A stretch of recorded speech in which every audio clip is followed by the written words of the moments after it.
Dos bandos enfrentados, dos sistemas políticos incompatibles, líderes influyentes con inmenso poder. El mundo a punto de desvanecerse. Todo esto pasó hace poco en estos lugares.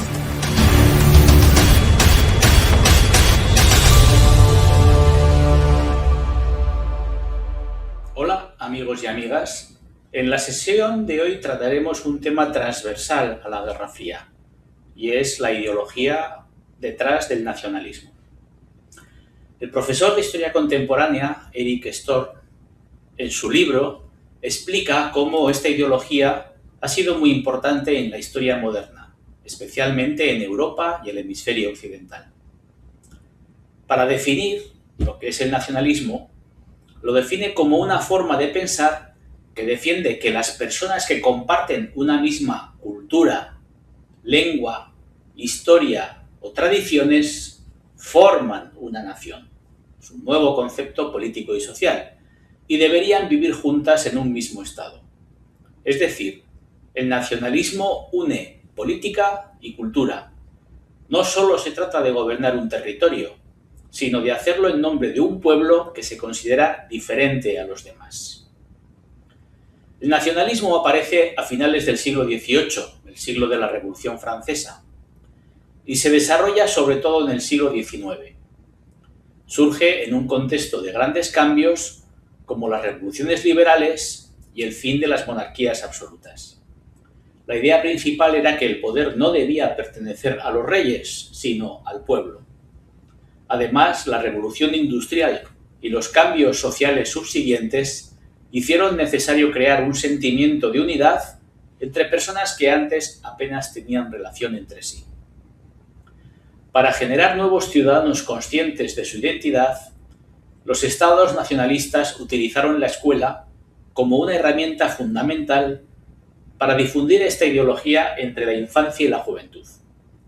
Un ejemplo de esto fue la escuela o liceos republicanos de Francia. En la educación pública se enseñaba una historia común, una lengua oficial y símbolos nacionales como la bandera o el himno. Los libros de texto presentaban la historia del país de forma positiva, resaltando héroes y momentos importantes. Así, desde pequeños, los alumnos aprendían a sentirse parte de una nación y a identificarse con ella. Otro ejemplo que hemos vivido muchos españoles era la escuela franquista, aunque el nacionalismo ya había entrado en España en las escuelas mucho antes, concretamente desde las Cortes de Cádiz y la invasión napoleónica. Los gobiernos no solo actuaban en la escuela, sino también sobre los adultos. Utilizaban celebraciones, fiestas nacionales, monumentos, prensa y propaganda para reforzar el sentimiento nacional. También promovían el servicio militar, que ayudaba a crear una identidad común entre personas de diferentes regiones. En algunos casos, el nacionalismo se volvió más agresivo, fomentando la idea de superioridad frente a otros países. Veamos algunos ejemplos. Storr menciona varios ejemplos en Europa. Por ejemplo, la unificación de Italia y Alemania en el siglo XIX, donde el nacionalismo fue clave para unir territorios separados. También explica cómo en países como Francia se utilizó la escuela para imponer una lengua común y eliminar dialectos. Otro ejemplo importante es el uso del nacionalismo en regímenes autoritarios como la Alemania nazi o la Italia fascista, donde se utilizó para controlar a la población y justificar políticas expansionistas. ¿Qué problemas crea esta ideología? El nacionalismo puede generar conflictos cuando se vuelve excluyente. Puede provocar enfrentamientos entre países o dentro de un mismo estado si hay diferentes grupos culturales. También puede llevar a la discriminación de minorías y al rechazo de lo extranjero. En su forma más extrema, contribuyó a guerras como la Primera y la Segunda Guerra Mundial. En resumen, el nacionalismo ha sido una ideología muy influyente que ayudó a construir los estados modernos. Hoy no se concibe un mapa político sin marcar los países con distintos colores. Pero también ha causado importantes conflictos cuando se ha llevado al extremo. El nacionalismo y la Guerra Fría. Storm analiza cómo el nacionalismo cambia después de 1945, en el contexto de la Guerra Fría. Este periodo es clave porque al quedar el mundo dividido en dos grandes bloques, el nacionalismo ya no funciona exactamente igual que antes, porque se mezcla con nuevas ideologías y formas de influir en la sociedad. ¿Qué impacto tuvo la Guerra Fría en la evolución ideológica del nacionalismo? Tras la Segunda Guerra Mundial, el nacionalismo no desaparece, pero cambia. En el bloque occidental, el nacionalismo se vuelve más moderado. Se intenta evitar el nacionalismo agresivo que había llevado a las guerras mundiales. En su lugar, promueve una idea más cívica de nación, basada en la democracia, los derechos y el bienestar social. En el bloque comunista, el nacionalismo es más complicado. Oficialmente, el comunismo defendía la unión internacional de los trabajadores, pero en la práctica muchos países mantuvieron un fuerte sentimiento nacional. De hecho, algunos regímenes comunistas utilizaron el nacionalismo para reforzar su poder. Por ejemplo, en Yugoslavia y en China. Además, en este periodo surge el nacionalismo en las colonias que buscan independizarse. En Asia y en África aparecen nuevos estados que utilizan el nacionalismo como herramienta para liberarse de la colonización occidental. Los medios de comunicación se convierten en una herramienta fundamental para difundir el nacionalismo.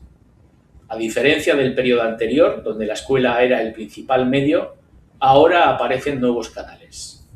La radio, el cine, la televisión, la prensa de gran alcance, incluso Internet en los últimos años de Guerra Fría. Estos medios permiten llegar a millones de personas de forma rápida y constante. Los gobiernos los utilizan para crear una imagen positiva del país, reforzar símbolos nacionales y transmitir valores comunes. Por ejemplo, los informativos, películas y programas de televisión ayudan a construir una identidad nacional compartida. También los eventos deportivos internacionales, como los Juegos Olímpicos o los Mundiales de Fútbol, se convierten en momentos clave para reforzar el orgullo nacional. Me referiré en este momento al programa hecho sobre los Juegos Olímpicos. En los regímenes autoritarios, los medios son controlados por el Estado y se utilizan como propaganda. En los países democráticos hay más libertad, pero también se promueven narrativas nacionales. Storm destaca diferencias importantes en la forma de entender y usar el nacionalismo. En el bloque occidental, también llamado capitalista, el nacionalismo es más moderado. El nacionalismo está relacionado con valores como la democracia y la ciudadanía responsable. Se acepta una mayor diversidad cultural. Se critica, pero se acepta la importancia del consumo y el bienestar económico. En el bloque oriental, el nacionalismo pasa a ser controlado por el Estado. Se hace un uso político del concepto para mantener la unidad.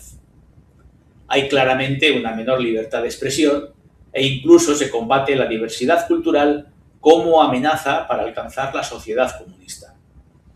Hay un intento por parte del Estado de combinar internacionalismo comunista con identidad nacional.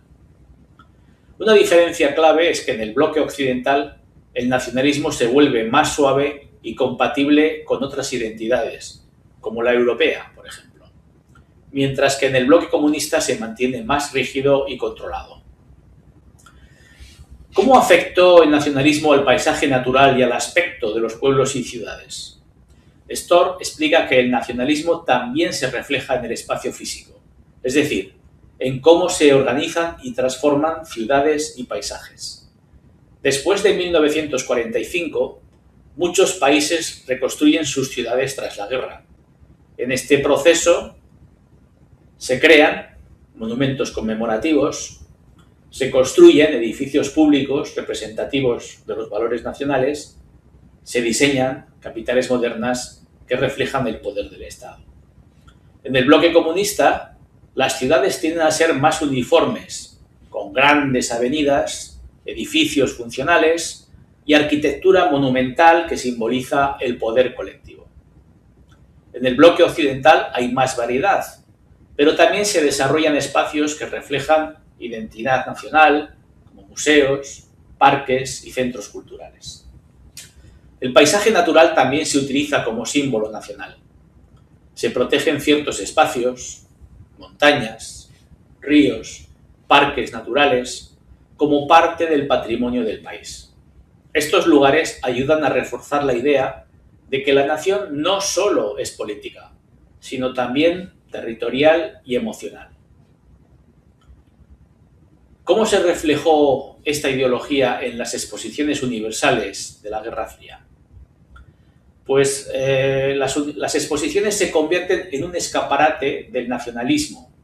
Cada país presenta su identidad, sus avances tecnológicos y su cultura. Durante la Guerra Fría, estas exposiciones tienen también un componente político. Los países compiten por mostrar la superioridad propia, se exhiben los logros científicos e industriales, se intenta atraer prestigio internacional. En el bloque occidental, los pabellones suelen destacar el progreso, la innovación y el consumo. En el bloque comunista se pone más énfasis en los logros colectivos, la industria pesada y la idea de igualdad social. Además, estas exposiciones ayudan a construir una imagen moderna de la nación. No solo muestran el pasado, sino también el futuro que cada país quiere proyectar. En definitiva, Storr muestra que el nacionalismo no desaparece después de 1945, sino que se adapta a un mundo nuevo. Durante la Guerra Fría se mezcla con otras ideologías, como el comunismo, el socialismo, el liberalismo, el conservadurismo. Se difunde a través de los medios de comunicación y se refleja en la vida cotidiana, en las ciudades y en los grandes eventos internacionales. El nacionalismo se vuelve menos visible en algunos aspectos, pero la inercia de los siglos pasados, XIX y XVIII, lo siguen convirtiendo en una fuerza importante para construir identidad, tanto en los países desarrollados como en los nuevos estados surgidos de la descolonización. Personajes del nacionalismo. Erik Storr fija su atención en personajes de acreditada influencia social y en estadistas que sostienen su legitimidad en todo o en parte en esta ideología, como por ejemplo, del marco teórico. Además de pensadores como Benedict Anderson, Ernest Gellner y Anthony D. Smith, Storr fija su atención en Eric Hobsbawm y su concepto de tradiciones inventadas, y explica cómo muchas tradiciones nacionales son extraordinariamente recientes, lo que Storr usa para mostrar cómo los estados crean símbolos y relatos adaptados a las circunstancias cambiantes. En cuanto a los estadistas, Storr se fija en Charles de Gaulle, que representa un nacionalismo democrático y estatal en Europa occidental. Destaca la defensa de la independencia francesa frente a Estados Unidos y lo pone Storr como ejemplo de nacionalismo moderado dentro del bloque occidental. Habla también de Winston Churchill, un nacionalismo ligado a democracia y a resistencia. También impulsa la idea de cooperación europea y muestra la transición hacia un nacionalismo menos agresivo. Harry S. Truman. Su política exterior, la doctrina Truman, mezcla nacionalismo con lucha ideológica, ejemplo de nacionalismo dentro del bloque capitalista. De otra parte, Joseph Stalin, aunque comunista, utiliza el nacionalismo ruso para consolidar poder. Ejemplo de cómo el nacionalismo no desaparece en el bloque comunista. Otro caso sería Mao Zedong, que combina comunismo con fuerte identidad nacional china. Es importante para entender nacionalismos no occidentales. El caso de la India, países no alineados, y a Jawaharlal Nehru, que es un nacionalismo anticolonial, construcción de un Estado moderno tras la independencia de Gran Bretaña, un ejemplo clave de descolonización. Otro caso sería el de Gamal Abdel Nasser, ejemplo de nacionalismo árabe, de antiimperialismo, representa el nacionalismo en Oriente Medio. Y por último, Kwame Nkrumah, de Ghana, un nacionalismo africano que lucha también contra el colonialismo y que es importante en el contexto de los nuevos estados independientes. Storm se fija en estas figuras por tres razones. Los teóricos porque ayudan a entender qué es una nación y cómo se construye. Los políticos porque muestran su aplicación en distintos sistemas, ya sean democracias occidentales o regímenes comunistas.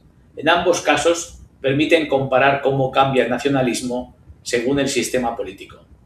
Finalmente, reflejan su expansión global. Líderes de Asia, África y Oriente Medio demuestran que el nacionalismo no es un fenómeno únicamente europeo, sino mundial. En definitiva, entre 1945 y 1991, Storr presenta el nacionalismo como una ideología flexible que se adapta tanto a democracias como a dictaduras, se combina con capitalismo y comunismo y, por último, impulsa la creación de nuevos estados. Los pensadores explican cómo funciona y los estadistas muestran cómo se utiliza en la práctica. Si le pedimos a Storr una reflexión sobre las conclusiones y los escenarios futuros, nos dice en su libro que el nacionalismo no es una ideología del pasado, sino una fuerza muy adaptable que ha cambiado con el tiempo y sigue siendo importante hoy. Aunque después de 1945 parecía que iba a perder fuerza por culpa de la globalización, las organizaciones internacionales y la integración europea, en realidad no ha desaparecido, sino que se ha transformado. Ha pasado de ser una ideología más agresiva, como antes de la Segunda Guerra Mundial, a formas más moderadas en muchos países donde se combina con la democracia y los derechos ciudadanos. Sin embargo, también señala que puede reaparecer de forma más radical en momentos de crisis, como cuando hay problemas económicos, conflictos culturales o miedo a la inmigración. Una idea clave es que el nacionalismo sigue siendo importante porque ayuda a las personas a sentirse parte de un grupo. A través de la cultura, la lengua, la historia o los símbolos, las naciones siguen teniendo un gran valor emocional. Además, los estados continúan utilizando el nacionalismo para reforzar su legitimidad. En cuanto al futuro, Storr plantea varios escenarios posibles. Por un lado, el nacionalismo puede seguir siendo compatible con la democracia, dando lugar a formas más abiertas e inclusivas. Por otro, también puede volverse más excluyente, provocando tensiones entre países o dentro de ellos, especialmente en sociedades con diversidad cultural. Además, nuevos factores como Internet y las redes sociales pueden cambiar la forma en que se difunde el nacionalismo, haciéndolo más rápido y global. En resumen, Storr concluye que el nacionalismo no desaparece, sino que evoluciona, y su impacto dependerá de cómo las sociedades lo gestionen en el futuro. Veamos algunos de los lugares que resultan más expresivos de esta ideología. En este tema, amigos y amigas, vamos a tener que viajar por todo el globo, porque los ejemplos abundan en los 5 continentes. Empecemos con el muro de Berlín.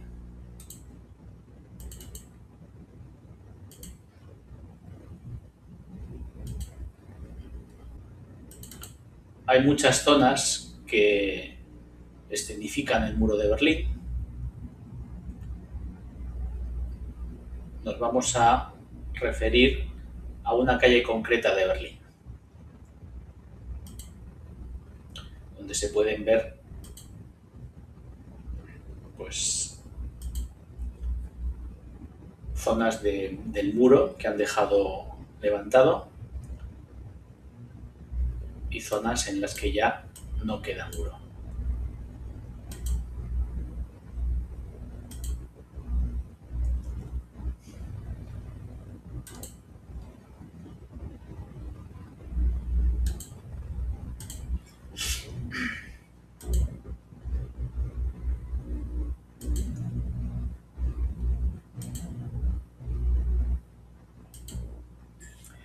Este muro simboliza la división del mundo durante la Guerra Fría. Separaba Berlín en dos partes, una capitalista y otra comunista.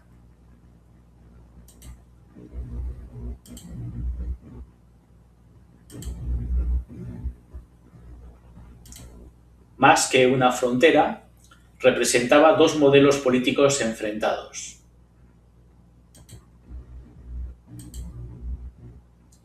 Muchas personas intentaron cruzarlo para escapar.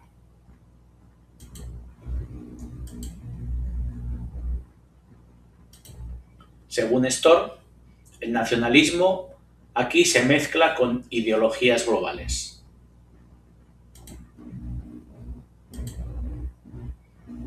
Cada lado defendía su sistema como el mejor para su nación.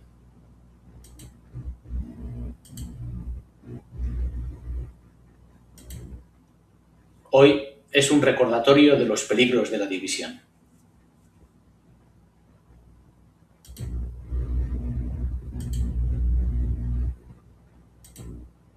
En las imágenes se observan restos del muro cubiertos de grafitis y placas conmemorativas. Este espacio, hoy abierto, estuvo dividido durante décadas. Las fotos muestran cómo una ciudad puede cambiar completamente. Durante la Guerra Fría, este muro separaba familias e ideas. Como explica Storr, los símbolos políticos pueden transformar el paisaje. Hoy, las imágenes transmiten memoria y reconciliación.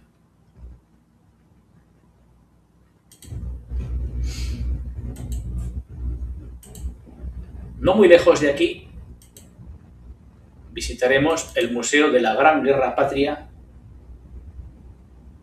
de Kiev.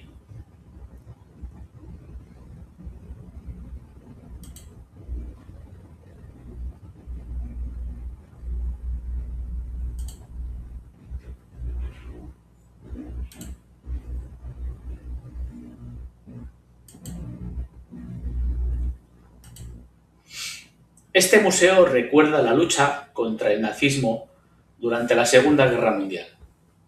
Durante la Guerra Fría, estos recuerdos se usaron para reforzar la identidad nacional soviética. La memoria de la guerra ayudaba a unir a la población. Storr explica que los estados utilizan el pasado para construir identidad. Aquí se ve cómo historia y nacionalismo van unidos.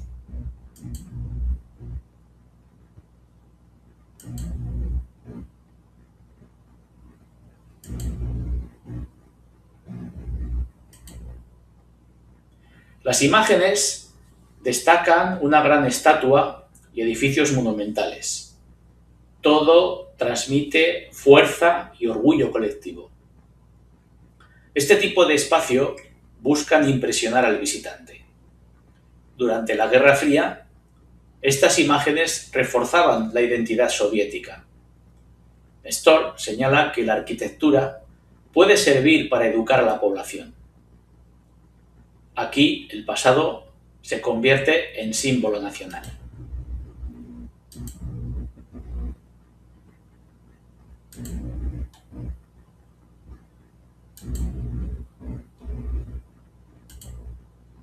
Ahora se hace hincapié en los horrores de la guerra.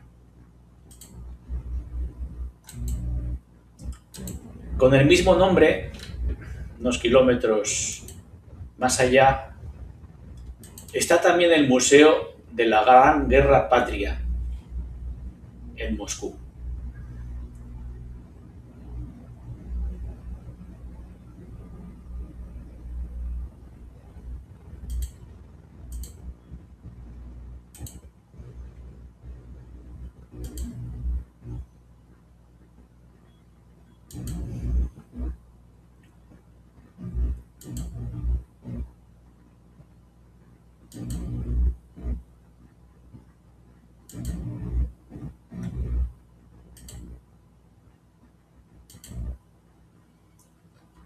Este museo muestra la importancia de la victoria soviética en la Segunda Guerra Mundial.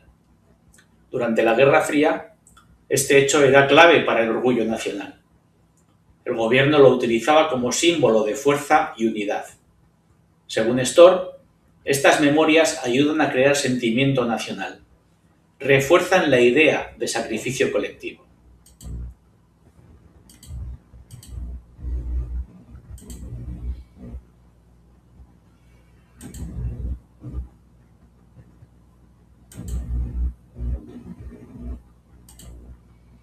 En las fotos se ven tanques, armas y grandes avenidas. El tamaño y la disposición transmiten poder. Estas imágenes buscan recordar la victoria en la guerra. Durante la Guerra Fría reforzaban el orgullo nacional. Storr explica que estos elementos ayudan a crear identidad colectiva.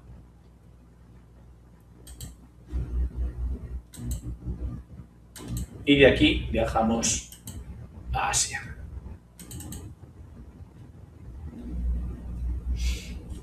El Parque Memorial de la Paz de Hiroshima.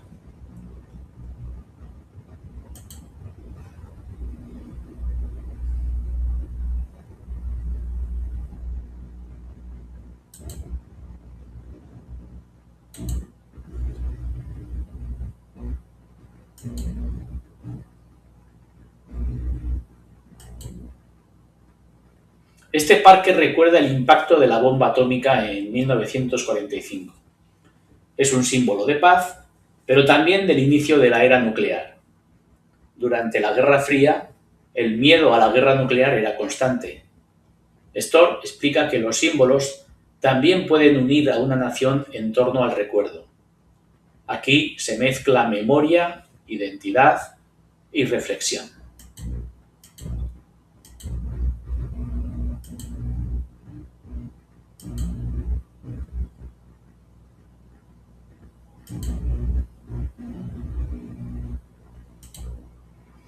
Las imágenes muestran ruinas conservadas y espacios verdes tranquilos. El contraste entre destrucción y paz es muy claro. Este lugar invita a reflexionar. Durante la Guerra Fría recuerda el peligro nuclear. Storr destaca que los espacios también transmiten valores. Aquí se promueve la paz como identidad nacional.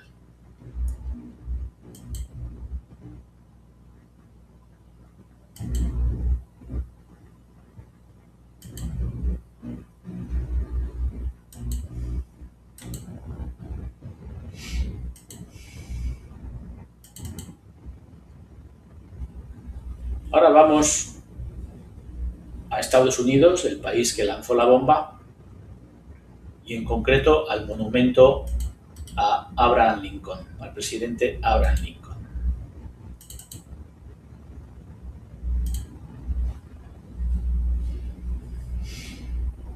En el Mall de Washington.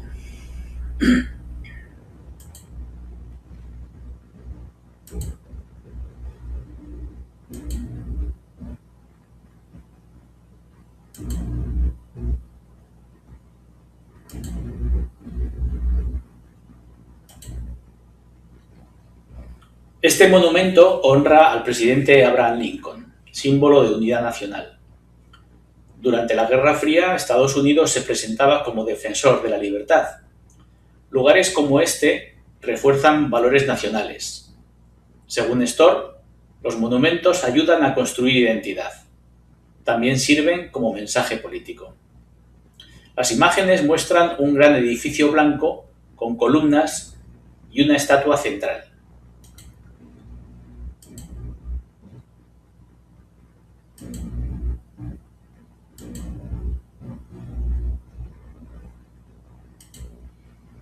Todo transmite solemnidad y respeto. Este tipo de arquitectura clásica refuerza valores como la democracia. Durante la Guerra Fría, estas imágenes representaban libertad. Storm explica que los monumentos educan visualmente. Este escenario se utilizó en películas como El planeta de los simios,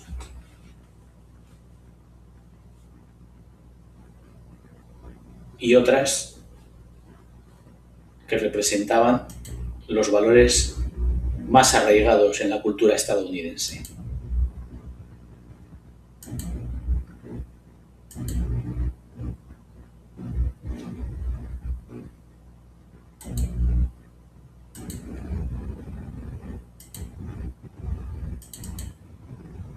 Viajamos a China.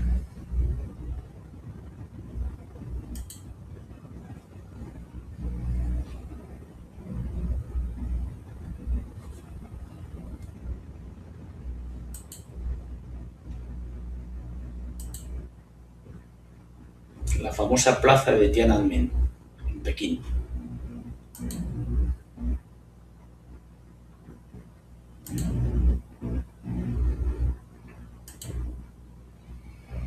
Es uno de los espacios más importantes de China. Aquí se celebran actos oficiales y desfiles. Representa el poder del Estado y la unidad nacional. Durante la Guerra Fría, China combinó comunismo y nacionalismo. Storm explica que el nacionalismo puede adaptarse a distintos sistemas políticos.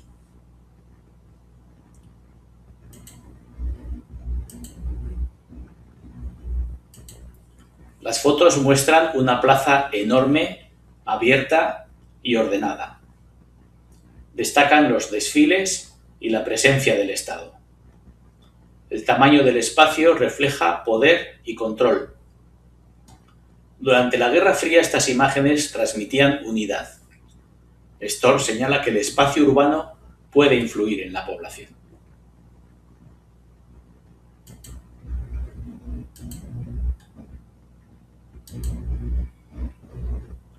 Lo que no se muestran son las batallas que se produjeron en su día entre manifestantes por la libertad y el ejército popular.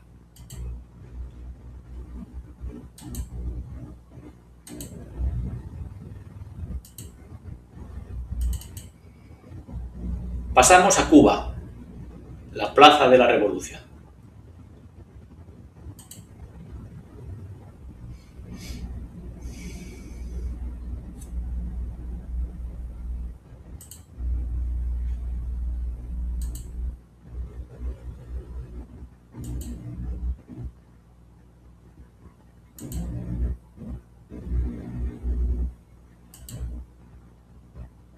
Este lugar es el centro político de Cuba. Aquí se celebraban grandes discursos durante la Guerra Fría. La Revolución cubana mezcló nacionalismo y comunismo. Según Storm, los líderes usan estos espacios para influir en la población. Refuerzan identidad y apoyo político.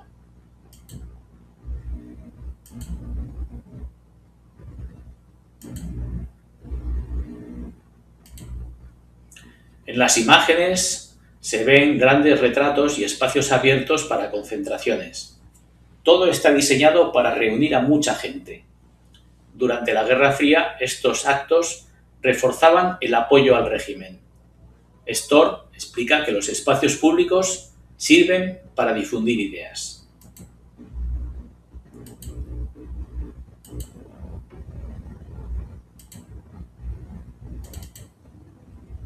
De aquí pasamos a la Puerta de Brandeburgo, en Berlín, Alemania.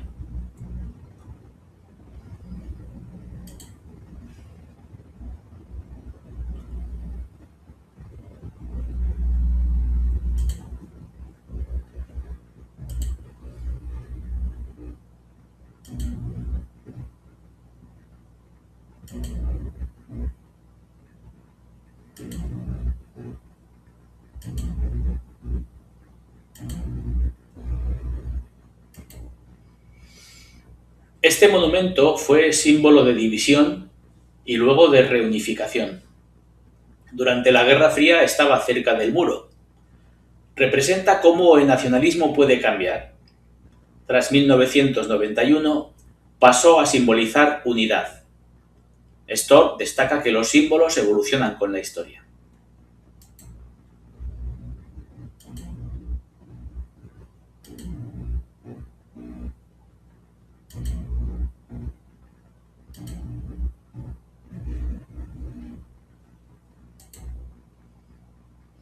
Las imágenes muestran un monumento clásico rodeado de turistas. Antes estaba en una zona cerrada. Hoy es símbolo de unidad. Storr destaca que los símbolos cambian con el tiempo. Las fotos reflejan ese cambio histórico.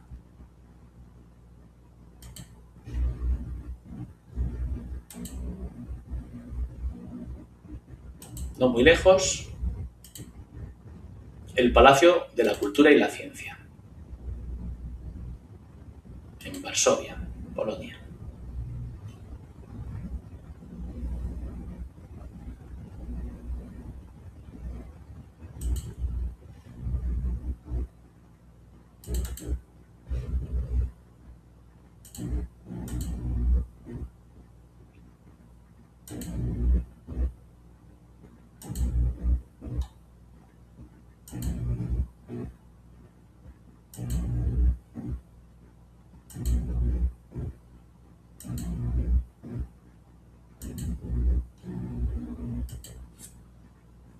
Este edificio fue construido bajo influencia soviética. Representa el poder del bloque comunista. También muestra cómo la arquitectura puede transmitir ideología. Según Storr, el paisaje urbano refleja el nacionalismo. Este edificio es un buen ejemplo.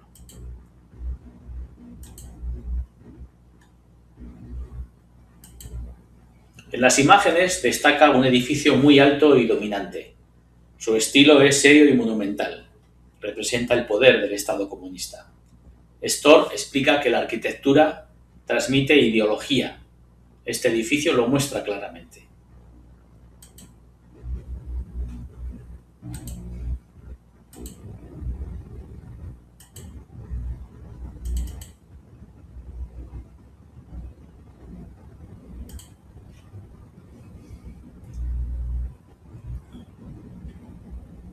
Aunque no sea un edificio construido durante la Guerra Fría, la Torre Eiffel de París siempre ha sido una manifestación del esplendor francés.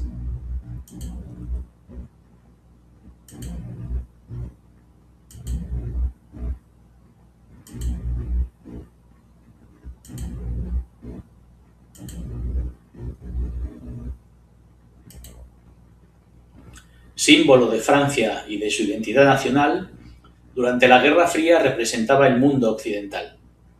También muestra cómo los países proyectan su imagen al exterior. Storr explica que estos símbolos ayudan a crear orgullo nacional.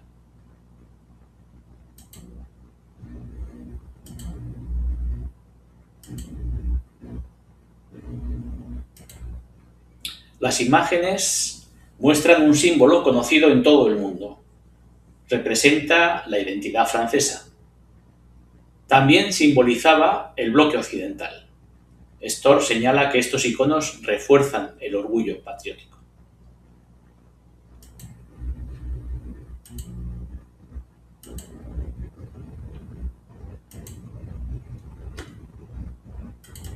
Viajamos a Oriente Medio.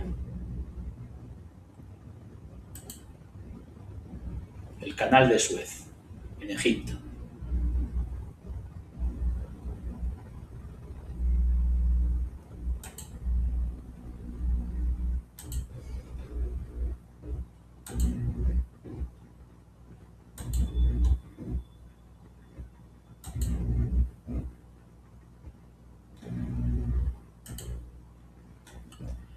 Lugar clave en la política internacional, incluso en nuestros días. En 1956 fue escenario de un conflicto importante, la guerra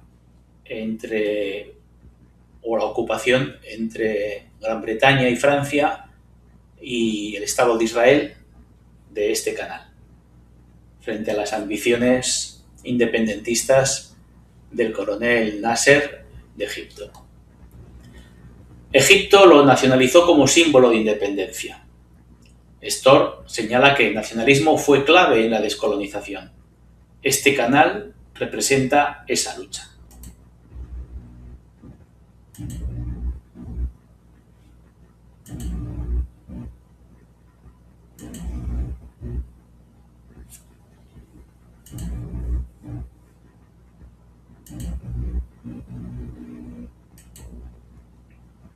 Las imágenes muestran barcos cruzando un canal en el desierto.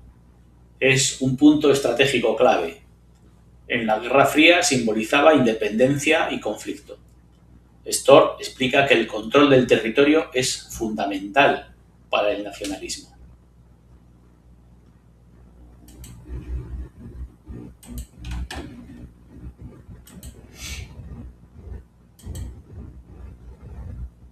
Viajamos a África, la ciudad de Accra, en Ghana, Plaza de la Independencia, también conocida como Plaza de la Estrella Negra.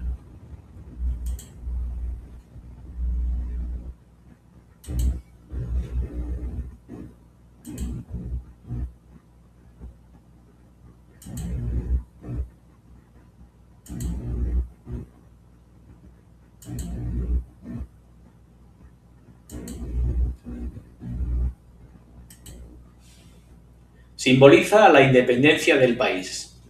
Ghana fue uno de los primeros países africanos en liberarse del colonialismo. El nacionalismo fue clave en este proceso. Según Storr, ayudó a crear nuevos estados.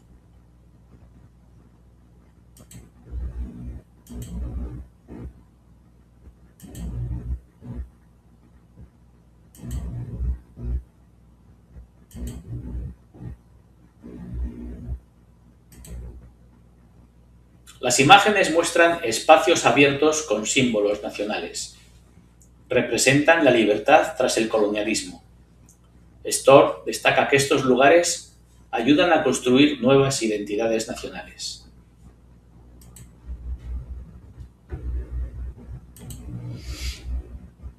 En otro punto de África, visitamos el Museo del Apartheid, en Sudáfrica, en Johannesburgo.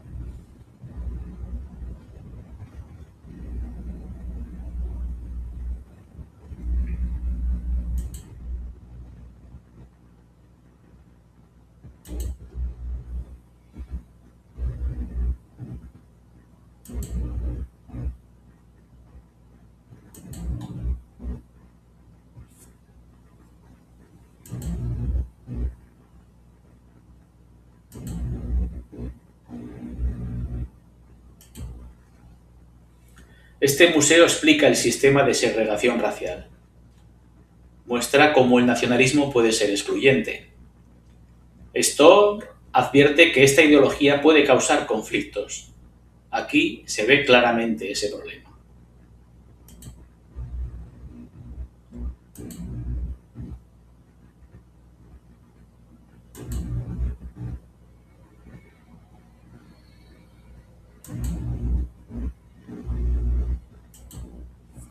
Las imágenes muestran un diseño moderno y simbólico. Reflejan división y conflicto. Storr explica que el nacionalismo puede excluir. Este lugar ayuda a entender esos problemas.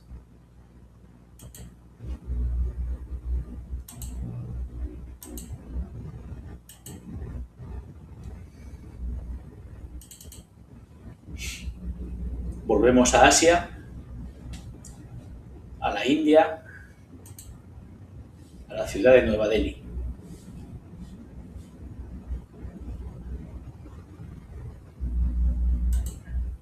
El Museo Memorial de Indira Gandhi.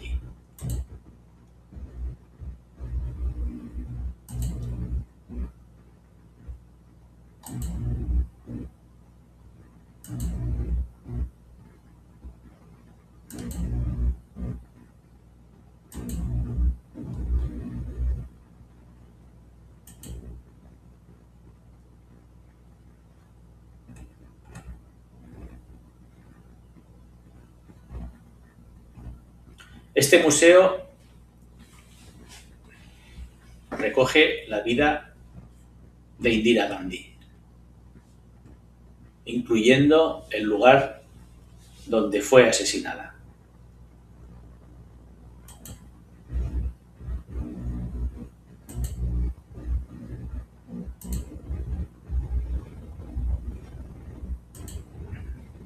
En la misma ciudad tenemos el India Gate,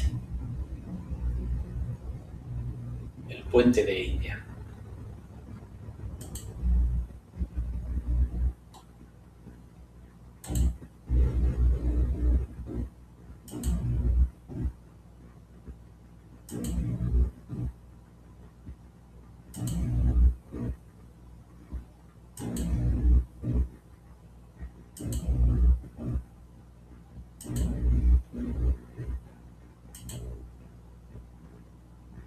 Es un monumento a los soldados indios. Representa la historia y el orgullo nacional. Tras la independencia, India construyó su identidad. Storr explica que estos símbolos son clave para unir a la población.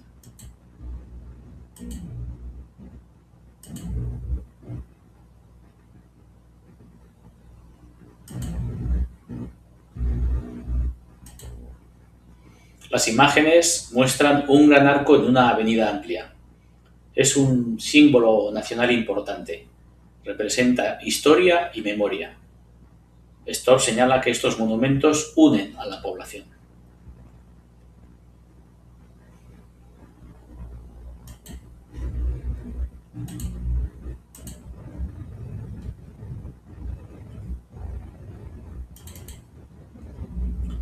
El Smriti es el museo de Mahatma Gandhi.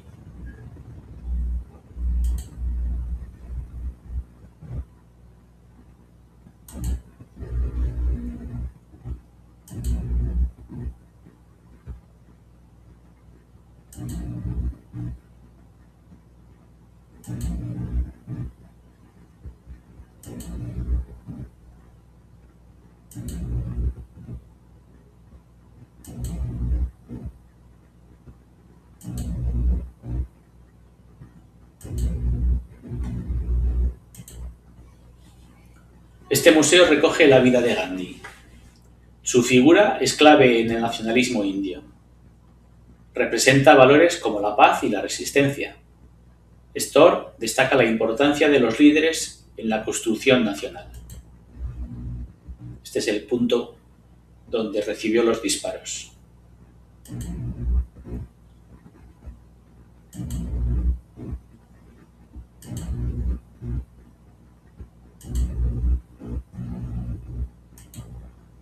Las imágenes muestran objetos personales y espacios educativos. Refuerzan la figura de Gandhi. Y es que para Storr el papel de los líderes es clave en la identidad nacional.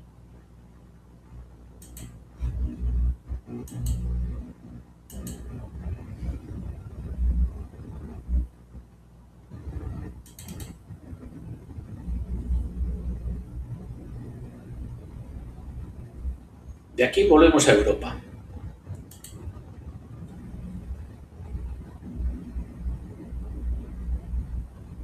Al Canary Wharf.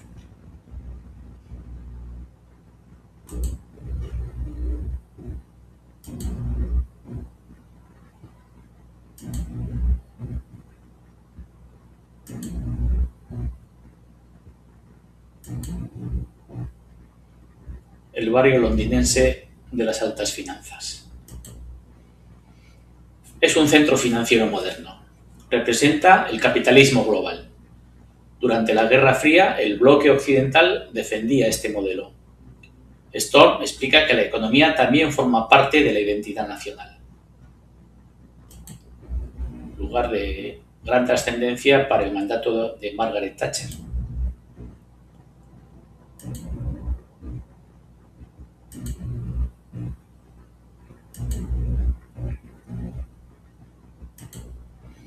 Las imágenes muestran rascacielos modernos. Representan el poder económico.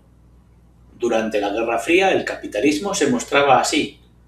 Storr explica que la economía también forma identidad.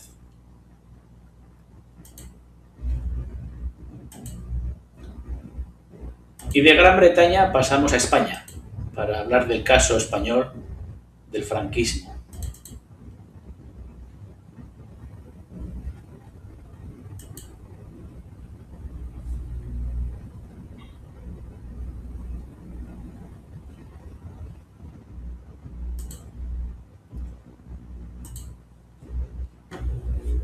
En el valle de Cuelgamuros se alza la Gran Cruz y la Basílica.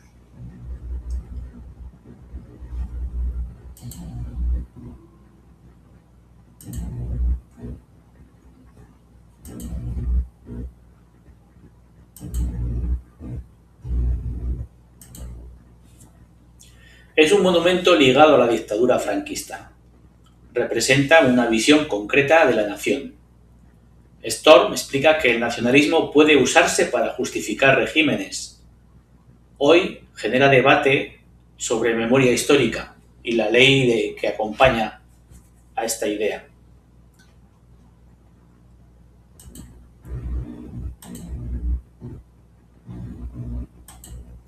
Las imágenes muestran una gran cruz y un paisaje monumental. Representa una etapa concreta de la historia española. Storr explica que el nacionalismo puede ser polémico. Este lugar, a día de hoy, sigue generando debate. Y de donde estaba enterrado el general pasamos al sitio donde actualmente está enterrado por decisión de su familia, el cementerio municipal del Pardo.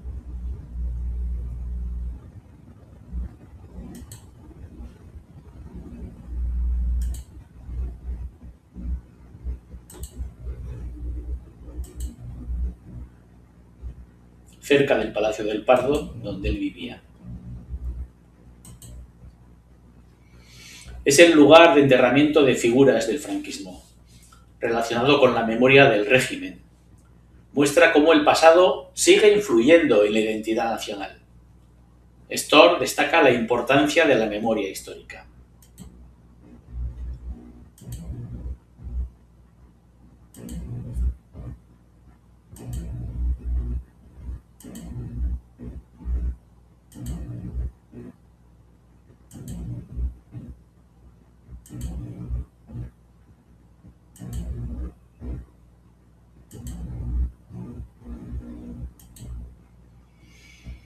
Las imágenes muestran un espacio discreto y cuidado, relacionado con figuras históricas. Refleja cómo la memoria sigue presente. Storr destaca la importancia del pasado en la identidad.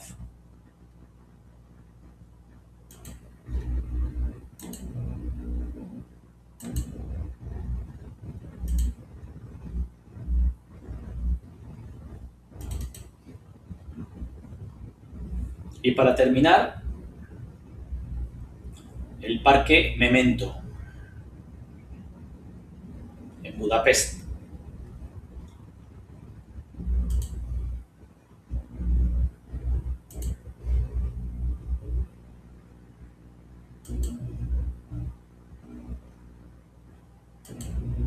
Ejemplo del realismo socialista.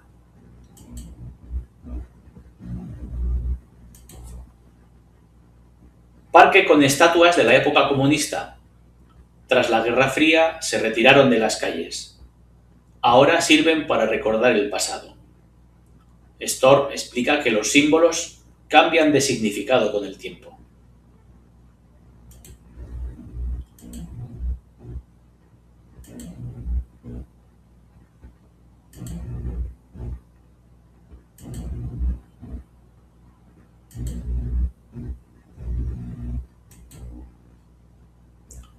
Las imágenes muestran estatuas retiradas del periodo comunista. Están agrupadas en un parque. Representan un pasado que ya no domina el presente. Storr explica que los símbolos cambian de significado. Y nada más. Pues esto ha sido todo, amigos y amigas. Espero que les haya parecido interesante y volveremos con otros temas de la Guerra Fría en otra sesión. Gracias por su atención.